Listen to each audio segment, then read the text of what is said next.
to live it, to retell it, to retain it. In Jesus' mighty name. Once again, we are in the first book of Samuel, the 24th chapter, 1 through 22. And it reads like this. When Saul returned from following the Philistines, he was told, "Behold, David is in the wilderness of En-Gedi." Then Saul took 3,000 chosen men out of all Israel and went to seek David and his men among the rocks of the wild goats. He came to the sheepfold on the way where there was a cave. Then Saul went in to relieve himself.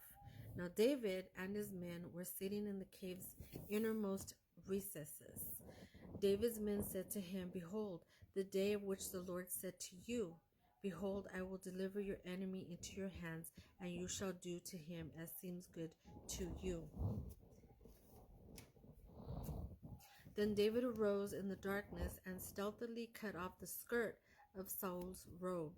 Afterward, David's heart smote him because he had cut off Saul's skirt. He said to his men, The Lord forbid that I should do this to my master, the Lord's anointed, to put my hand out against him when he is the anointed of the Lord. So David checked his men with these words and did not let them arise against Saul. But Saul set up and left the cave and went on his way. David also arose afterward and went out to the cave and called after Saul, saying, "My lord the king." And then Saul looked behind him. David bowed his face to the earth and did obeisance. 9 goes on to say, And David said to Saul, "Why do you listen to the words of men who say, David seeks to do you harm? Behold, your eyes have seen how the Lord gave you today into my hands in the cave.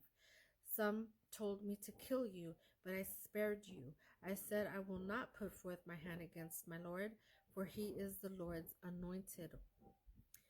See, my father, see the skirt of your robe in my hand. Since I cut it off the skirt of your robe and did not kill you, you know, and see that there is no evil or treason in my hands.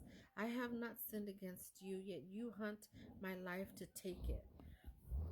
My Lord, judge between me and you, and may the Lord avenge me upon you. But my hand shall not be upon you. As the proverb of the ancient says, out of the wicked comes forth wickedness, but out of my hand shall not be against you.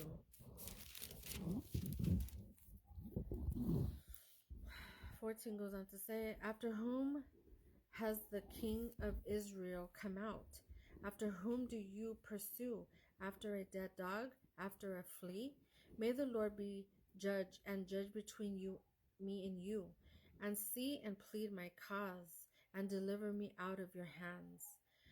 Then another translation would be in the book of Psalms in chapter 142. So 16 goes on to say, when David had said this to Saul, Saul said, Is this your voice, my son David? And Saul lifted up his voice and wept. He said to David, You are more upright in God's eyes than I, for you have repaid me good, but I have rewarded you evil. You will declare today how you have dealt with me. You have dealt well with me. For when the Lord gave me into your hand, you did not kill me. For if a man finds his enemy, will he let him go away unharmed? Therefore, may the Lord reward you with good for what you have done for me this day. And now behold, I will know that you shall surely be king, and that the kingdom of Israel shall be established in your hands.